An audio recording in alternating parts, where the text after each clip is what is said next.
So what I want to talk about now is making sure that you've got the right documentation to protect your business. The employment contract is really important. It sets out your expectations and really sets the tone for your relationship with your new staff member. So you want to make sure that you're getting everything in there that you want them to know from the outset about how you want them to work. It's a really, really important document. It's also obviously a legal document, so there are certain things that you have to include in it, and they're set out in what's known as the written particulars. And you can get a copy of those online. You can go to the ACAS website, they've got basic written particulars on there, or you can go to the .gov website and download what you need to include in a written statement there. But there are many more things that we would suggest that you do include in your contract of employment to make it really protect your business and make sure that it sets more detail out about how the employment relationship will work. It does mean that when things go wrong, you've got everything in there to quickly and effectively deal with situations. And the first thing I always ask when somebody comes to me with an HR issue is, let me have a look at your contract because we need to see what's written in there. So your basic written particulars will cover things like, when the person started, their job title, the hours they're going to work, how much you're going to pay them, and certain other required information, which, as I say, you can find that online. We're suggesting that you include some additional clauses in there to make things like, for example, if you're going to have a probationary period. Probationary periods have been in and out of fashion. This is really an initial period of employment where both you and the employee can make sure that they've made the right decision to join your business. Probationary periods are quite helpful in that I think there's setting expectations around, we're going to be monitoring and making sure that you're getting up to speed, and a certain expectation on the employer to provide training and instruction on how to do the job. So it's kind of that initial getting to know you period and making sure that they're going to have the skills that you need for them to do the job. We recommend a 6-month probationary period. The reason we recommend 6 months, which may be more than perhaps you've had in your probationary periods in the past, quite common has been to have 3 months, but particularly with hybrid working, where you're not seeing somebody every day, maybe you're only seeing them once a week, 3 months can go very, very quickly. So in addition, we have legislation, which is under consultation at the moment, coming in around when unfair dismissal rights will kick in after an initial period, perhaps of 9 months. We're not quite sure at the moment.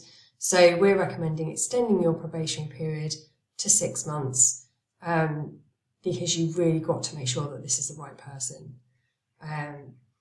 We also recommend you, in your clause, you have that the probationary period is only deemed to be passed when it's been confirmed in writing. That's just, again, to protect you. It's quite easy for probationary periods to kind of slip away without realising it, and suddenly you haven't confirmed it in writing and the person's confirmed in the role. The next area I wanted to cover is the right to vary terms and conditions. This isn't foolproof. It doesn't mean you can just tear them up and change them as much as you would like. But it certainly sets expectation, and this is what's so important with the employment contract. It's all about setting expectation.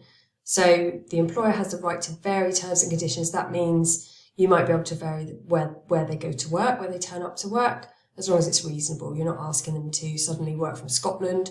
You might be asking them to work 5 minutes up the road, 10 minutes up the road, which is perfectly reasonable, and you'd be able to vary that with that clause.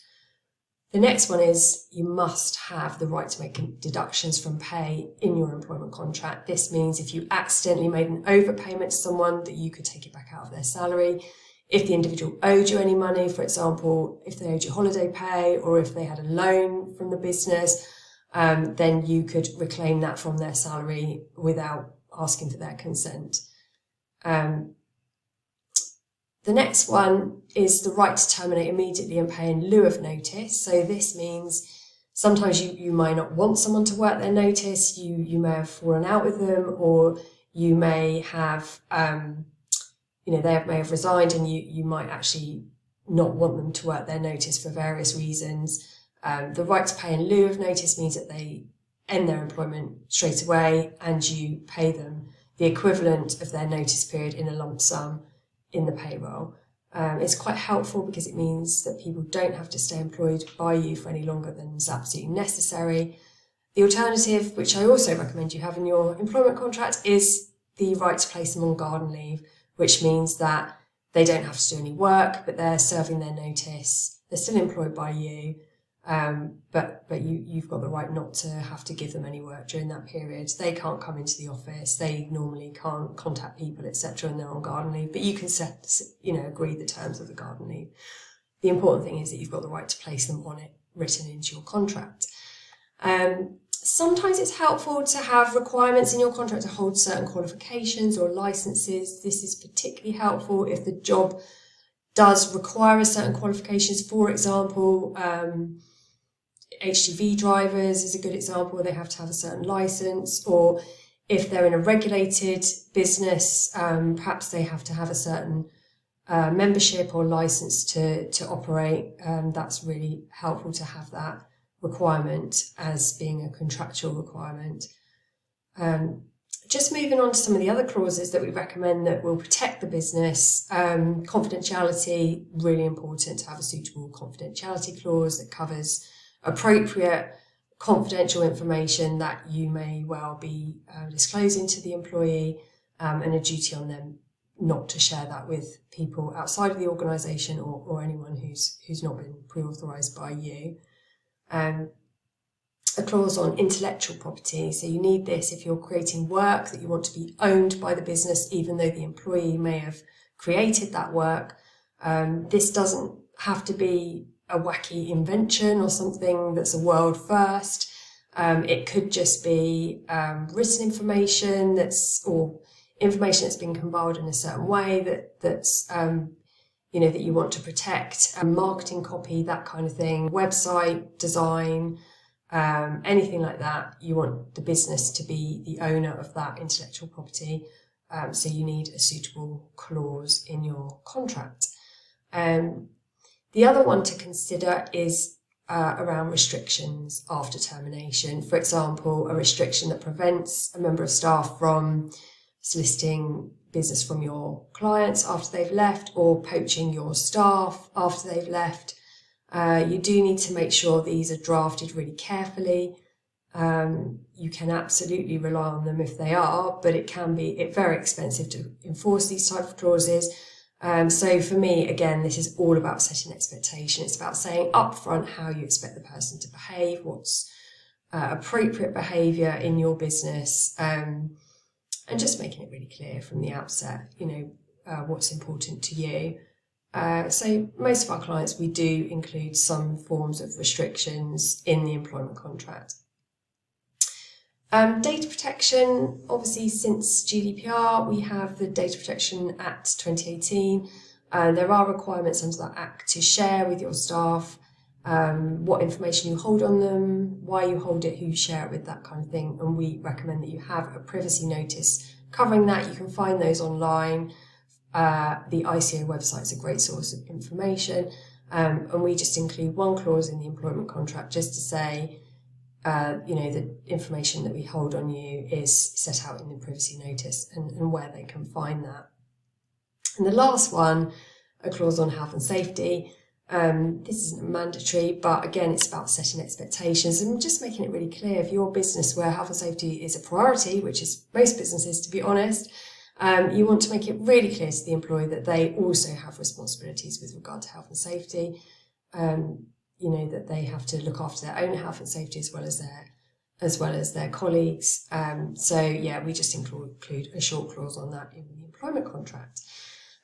This might all sound very complicated and scary, but actually contracts don't have to be hugely legal or lengthy or complicated to protect your business really well. A lot of this is common sense. I'm sure everything I've said makes perfect sense to you, but you want to make sure that the employee can understand the contract, that it's drafted in a way that's user-friendly, easy to understand, that kind of thing. Just bear that in mind when you're drafting your contract. It should reflect the tone of your business. All too often I work with businesses which are very relaxed, very friendly, perhaps quite informal, and then they produce this document which is really quite scary for their new starters. It just doesn't reflect well on your business if it doesn't feel like you've felt during the recruitment and hiring process. So have a look at ACAS, have a look at the .gov website. If you'd like us to draft your contract, we would absolutely love to. We'll give you a 20% discount if you say the word unicorn in your email to us. So just testing you've watched this video. So drop me a line, we can have a chat.